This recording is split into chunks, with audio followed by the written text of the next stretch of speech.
first of all, just to orient us, I am, we're back in our hub. You are more than welcome to follow along and run the commands with me as we go through within the hub. I know we're still, getting there's a few people kind of coming up to speed and making sure that their website fork is up to date. There were some changes made to this tutorial for sure. So if you, definitely make sure you kind of have the most recent copy this morning. But you're also more than welcome to follow along just directly in the website as well. So we're under the tutorials, we're under day 2, and this is the accessing SnowEx data at the NSIDC DAC. So more than welcome to follow along. I'll be walking through everything though within the Jupyter hub and kind of going through step by step. So plenty of options here for you. So quick introduction, my name is Amy Steiker, and I really just want to thank all of the admins and everyone who's been working hard to set up this Hack Week event. I know it is a huge amount of effort. So really appreciate all the administrators adding me on and letting us share a little bit about the NSIDC and the NSIDC DAC and a little bit more of a deep dive into some of the options for accessing data. I know that Megan gave a great overview yesterday, pretty brief overview, so I'll kind of dive into that in a little more detail today, as well as provide you with a couple of other more kind of programmatic options for accessing data if that is of interest and if that is advantageous to you throughout the week and of course beyond the Hack Week. All right, and I also want to mention that, definitely stand on the shoulders of giants. I mainly put this together, but it's really a combination of a lot of people's contributions at NSIDC and beyond. And I also want to mention that there are several people from NSIDC today, I think throughout the week, that are on the Slack and are following along. So in terms of support and any other kind of more detailed or nuanced questions about the data, NSIDC, or access, certainly, please obviously reach out in the help channel, reach out to me directly or anyone else at NSIDC. So, all right, so some of the learning objectives today.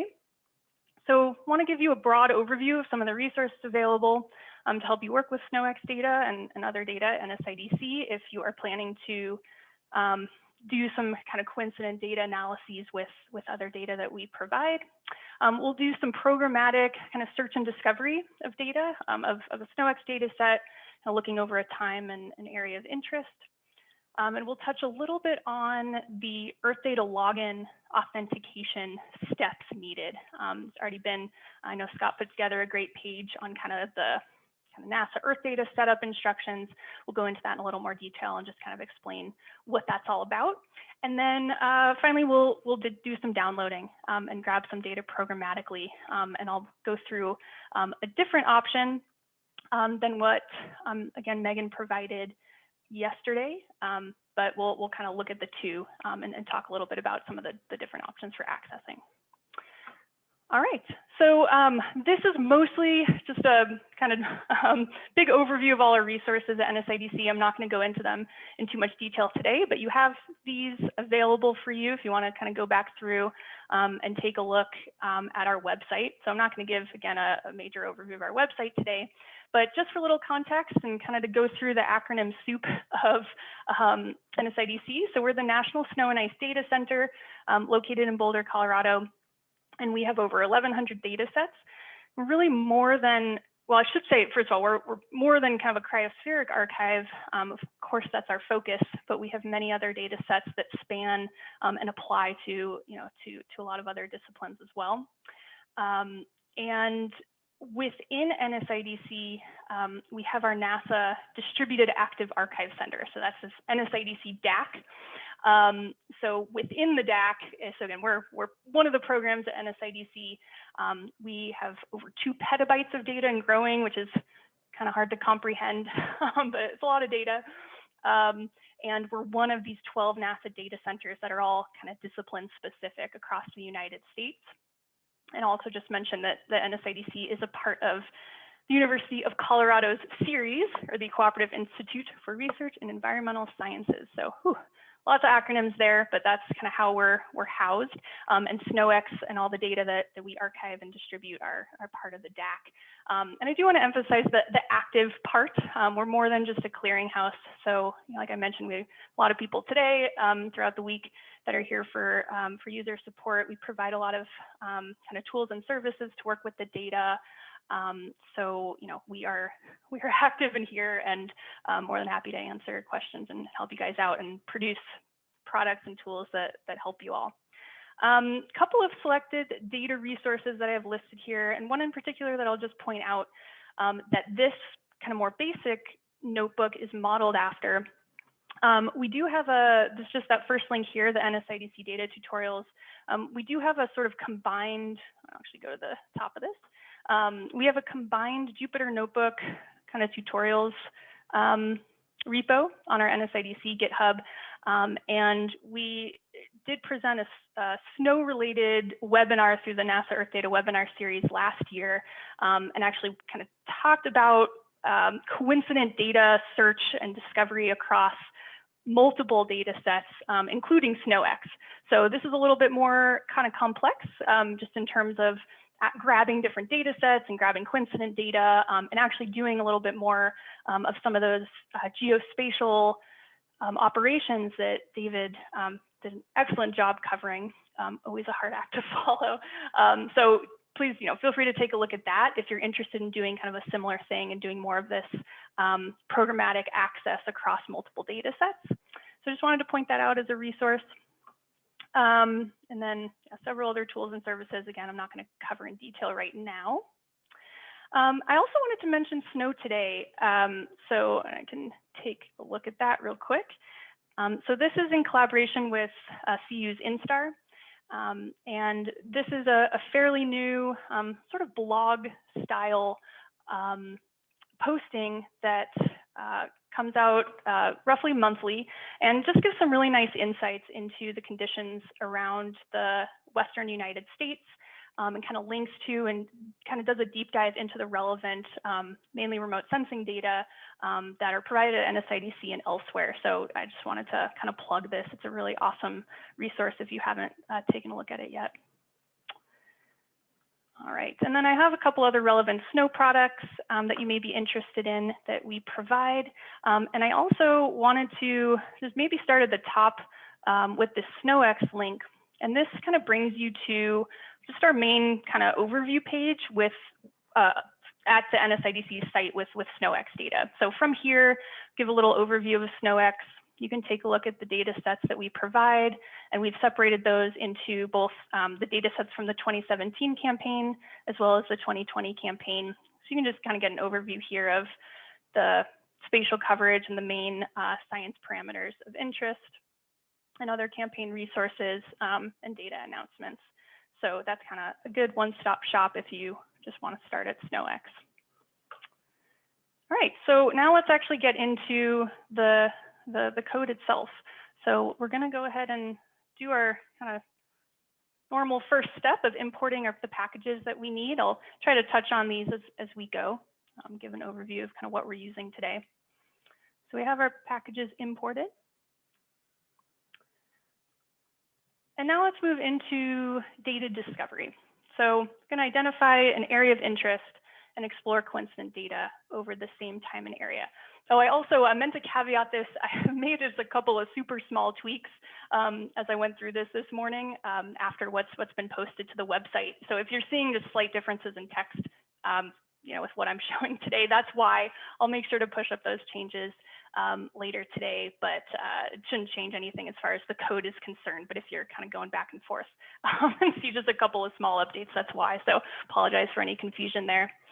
So we're going to start by identifying an area of time of interest. And I figure let's start at the Grand Mesa study site. It's one of the key sites and it's close to home. So the data set that I'm looking at today is from the SnowEx 2017 campaign. So this is the ground penetrating radar version 2 data set. I might have already had this up in one tab, but I'll open this up again. So again, Megan gave a little overview of this yesterday, but all of the data sets at NSIDC have kind of this one-stop shop landing page. So you can get an overview, and then there's this download data tab that we'll touch on in a little more detail.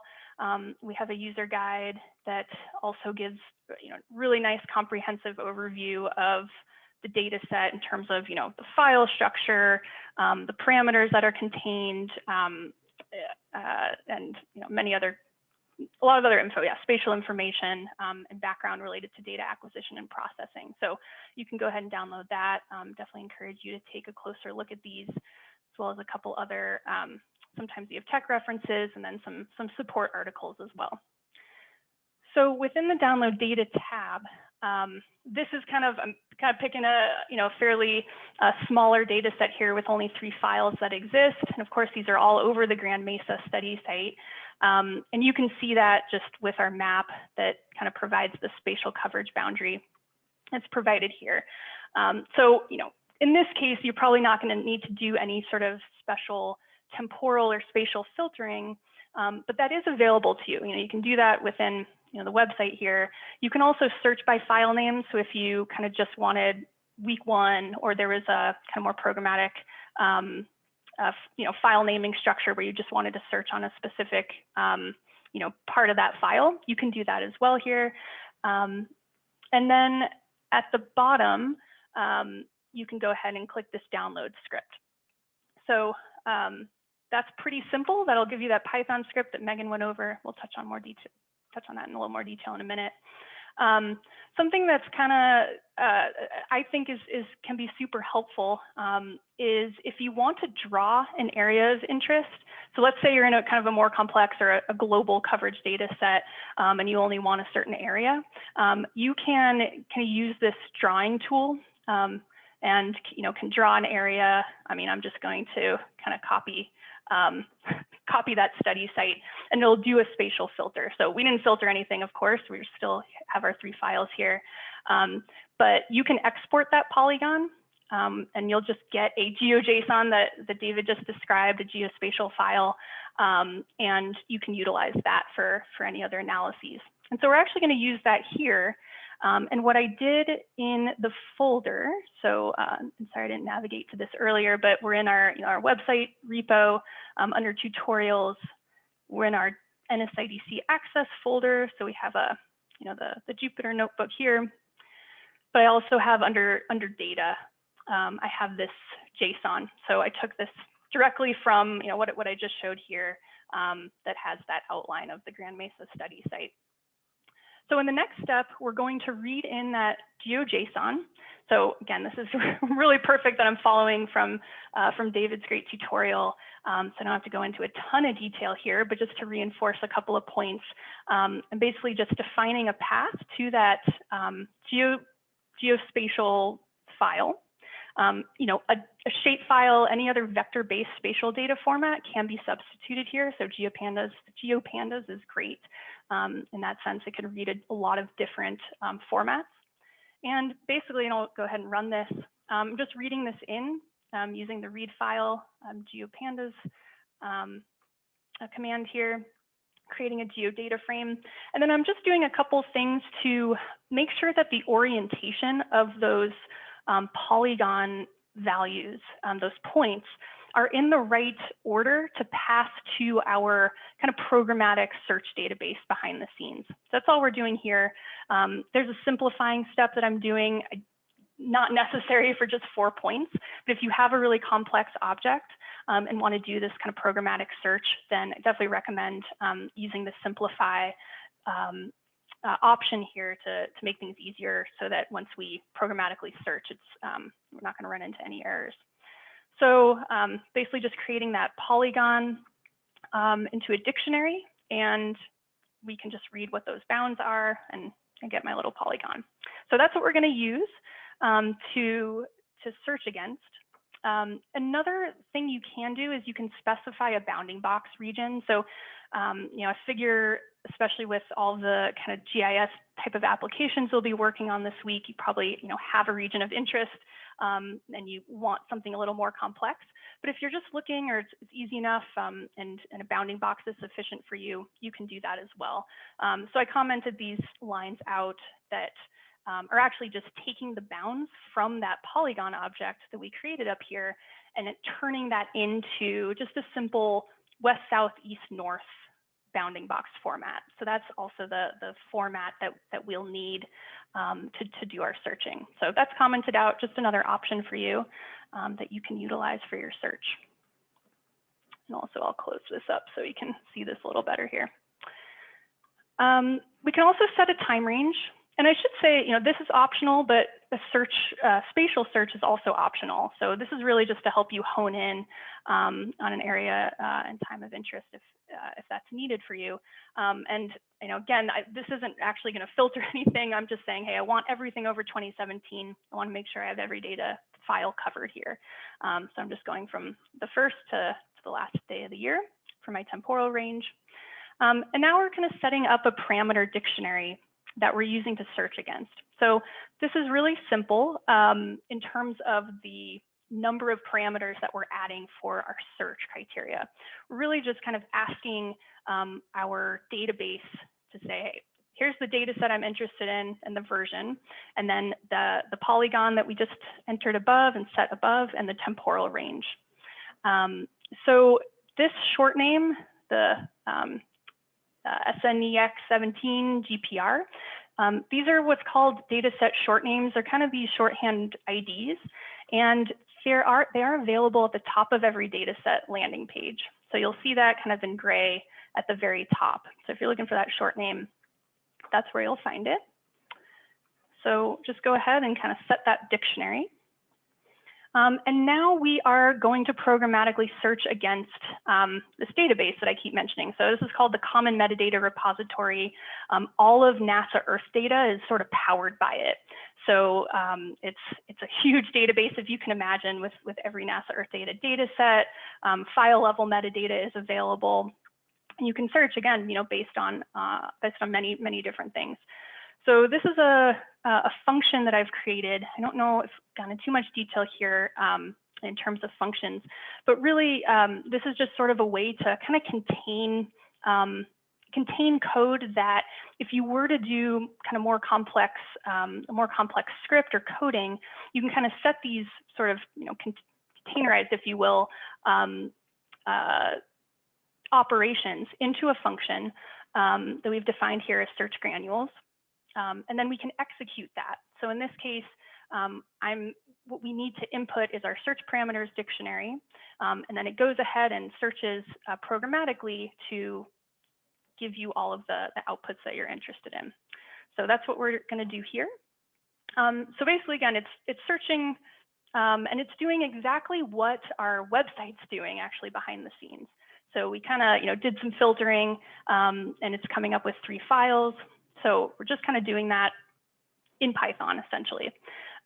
So we see a couple of outputs here. We see that 3 files were found, and it's giving you the total size. So we know that we have about 200 megabytes of data. And then there's just a big kind of dump of information here, really just data about the data. So, you can see kind of geospatial information about each file, and then there's several data access links and documentation links. So this is kind of a big, big output here that may or may not be helpful, but this is just to show you all the information that is kind of contained behind the scenes. So we see our 3 files and all that information about them. So again, that's kind of just our way to programmatically search. So if you're kind of, again, within a kind of Python or more programmatic workflow and want to be doing these queries without having to ping the NSIDC website or go through EarthData search, which I had in my resources above, but just quickly mention that it's a kind of a really powerful search engine that you can use across all NASA EarthData. If you haven't checked that out, definitely recommend it. This is just, again, a way to stick within Python for your kind of discovery of data. Okay, so moving into data access. I'm checking my time too. I know I don't have a ton more time, so I'll try to run through this fairly quickly. And I just wanted to connect what Megan had described yesterday back into this tutorial. So there's basically two options that at least I'll show today. And the first was that Python script that I already demonstrated earlier that you can get to from our website. And I really just took what Megan showed yesterday as well with how to run that script and just say that, hey, we're complete once it has been run. A couple of notes, though, that I'll mention really quickly about EarthData Login. So if you haven't done this already, that's okay. But definitely encourage you to do this before you kind of dive in and do a lot more data access throughout the week. So EarthData Login is required. Hopefully this isn't new to you, but if SnowEx or any other NASA EarthData are totally new to you, you do need to set up and sign up for an EarthData Login account. All data is freely available to the public, just requires that login. So I have a link there to register. It just takes a minute. Just need to set up a username and password and email. So that's sort of something we do all have to do. And then there's this thing called a Netrc file. So this is a hidden file. If you see that .netrc, the dot indicates it's hidden. So if you were to go into your Finder, you wouldn't be able to see this on your local computer today. You have to do some trickery in your terminal window to find it. But this is basically, it's a hidden file. It contains your EarthData Login username and password. So these are the commands that you'll need to set that up. And it's helpful because once you have that set up and it's there on your machine, or in this case within our Jupyter Hub, then you don't have to kind of deal with any credentials kind of front and center. It's kind of doing everything behind the scenes. So that's kind of what was described by Megan and in that preliminary work article that I believe Scott set up that's in under the preliminary work on our website. So definitely make sure to take a look at that if you haven't already.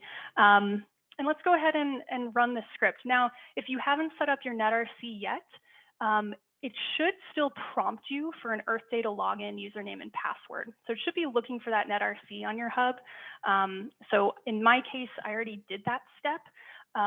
So it didn't prompt me, and I have my files downloaded. But if not, you should see a prompt. And basically what it's doing here, I already had loaded the, I took this from Megan since it was really helpful that you already introduced this yesterday. But I just added the scripts directory to the repo, to the folder, I should say, and then just grabbed that Python file that, again, you can grab from any landing page at NSIDC. So that one's pretty straightforward. You could certainly use that script. The other option I want to touch on, and I just want to emphasize that I certainly don't want to add another option to overwhelm you with too many options. I would say if kind of going through the NSIDC website is plenty sufficient, and you can grab that script and everything's working for you, please go ahead and stick with that. This is just a different option for again, kind of cutting out the website as the middleman and directly accessing data through an API. So I'll jump into that option.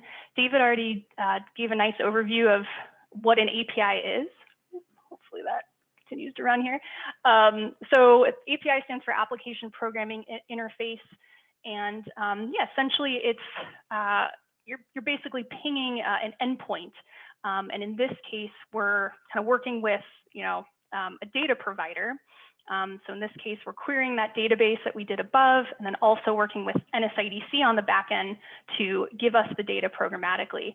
And you can do this in one simple step using your spatial and temporal filters. So it's a nice kind of single command, if you will, for accessing data through NSIDC. So this next code block basically sets up our API URL, if you will, or endpoint. So all we did in this step is we were setting up a base URL. So this is kind of the core kind of engine that does the data ordering at NSIDC. We're adding a couple of extra parameters to that dictionary that we set up for our search above. So just a couple of kind of configuration parameters. We have to set up kind of a no processing agent. You don't need to know the details of these steps. Basically, we're not requesting any kind of special customization options, and since those don't exist on these data, and setting an asynchronous, so that's kind of an ordering method. And then we're also just saying, in this case, we're not going to ask for the metadata files. If you want the metadata, you can certainly kind of comment this out, but this is just for simplicity here. And so this is our output. This is what we get. So it's kind of funky, not super human readable, but if I were to just click on this right now, you can see that something happened. So basically what it did is it sent an order to NSIDC, and this is kind of the ordering status page that we get back. So not super useful in a web browser, but we can see it did something. So we're going back now to EarthData Login credentials. And the reason for this is this is kind of a totally different option for accessing data here. So it's another function that we have set up. And this is also checking for a Netrc, but doing the same thing. It's going to prompt you for an EarthData login if one is not found. So in this case, it is prompting me with just my username and password. So this is through the EarthData login. And that won't be exposed or anything in Jupyter. So we do kind of have to set this up for the next step. And make sure if you get any errors in the next line, it's hard to see if you've entered a typo or anything. So just make sure your username and password are correct. And now we'll actually go ahead and download the data. So this is another longer function that I've set up. I'll go ahead and run this and then kind of explain what's happening behind the scenes. So it's kind of this long, little bit clunky of a loop that's basically pinging this ordering system behind the scenes, saying, all right, what's the status of the order? First it's grabbing the order ID, checking on the status, and just kind of looping through until until that data have been processed. So we get kind of our status URL, and what you get back is a zip file of all of the outputs, and then this is just kind of cleaning up our files and cleaning up that zip. So what you could see after this runs, if I go back up to the main folder, we've now created a separate outputs folder, and we can see our 3 files here. Oops, gotta drag that. So we got our week 1, week 2, and week 3. So that's, again, just another way to access the data. If this is of interest, and if you're thinking of doing a lot of data access throughout the week, or again in the future, and just want to use that way to enter in a data set, enter in a time or area, this is a nice, easy way to do it. So now I'm just about out of time. This is just a few more, and again, this is great, kind of linking back in with some of the geospatial information that David presented. But just so we don't end completely at you have the data, we will read it in. And I know Megan went over a little bit of this yesterday as well. So in this case, I'm just going to take one of these files. So I'm, setting up my path into the outputs folder and just setting up the week 1 file. And we're going to use pandas in this case to read in our CSV and just call it a data frame. So that's great. We can see all of the kind of variables within the data set, our geospatial coordinates. I'll collapse this again, our thickness and our SWE values. So that's great. The other thing, if this is helpful for you, I realized in this data set that if you want to just figure out what the dates are, I kind of had to parse that out of the collection value here. So that's kind of all I'm doing. I'm just grabbing the date that's extracted, and I'm creating a new column. So that's just nice if we wanted to continue to append to this data frame, add different data sets in. We can also do a sort on date, just so we kind of have that if we're doing any sort of time analysis. And then just the final step here, which you should all be super familiar with now. So back to all the great introduction on projections. I know from our user guide that the data, well, and from David, that all the data are in UTM zone 12. And so I'm now turning this into a GeoPandas data frame, and I'm just kind of grabbing and setting the geometry. So grabbing the points, X and Y, and setting that geometry, that EPSG code, which is the UTM zone 12, and setting that as our geometry. So now we have our points, which should be in meters, and you can just see that that has also been added to our data frame. So just to kind of connect the dots and actually have the data ready for analysis.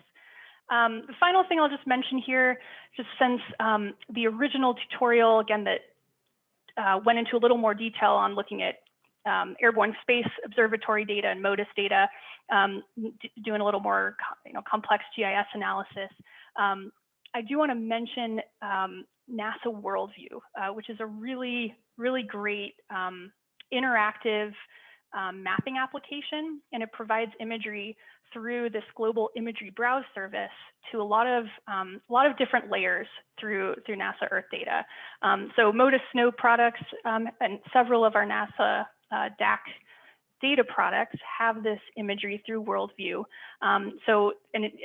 There's a lot of kind of cool features here. You can grab geotiffs and just kind of play around with the data. I think maybe I didn't have this open already, but just as an example, if you were to look at the same time and area of interest and pull in a MODIS layer, you can do that here, and you can kind of create a little export of geotiff using the snapshot up here, and kind of pull that in to, again, do more analysis, or just to create pretty pictures if that's of interest as well.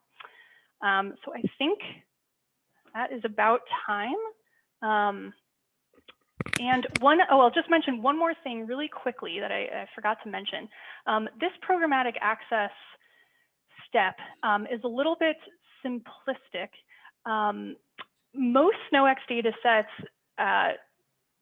don't have a ton of files in them, but I know a few of them do. So there's a sort of magic yet arbitrary number that we use of 2,000 files.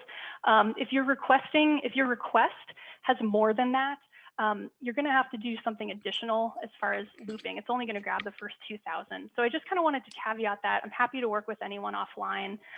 If you're working with other data sets and are, kind of are up on this search step and see that, hey, it found many more than 2,000 or something like that, and you want to download more of them, we can do some other things to do some more looping, but I just kind of wanted to mention that. But you should be set for most of the SnowEx data sets. So I will leave it at that. Thank you all. That's great. Thanks very much, Amy. Appreciate you being part of this Hack Week. You mentioned you would be around, and there's some other NSIDC folks to answer questions as well. Yes, awesome. Definitely. We have several. I don't know if just sort of want to introduce themselves in Slack, because I think there's several kind of popping in and out throughout the week. Yeah. But I know we're monitoring the Hack Week Help channel, and yeah, you're more than welcome to reach out individually, but please post questions publicly too, since I'm sure you won't be the first person that's wondering something. So yeah, we're happy to help this week.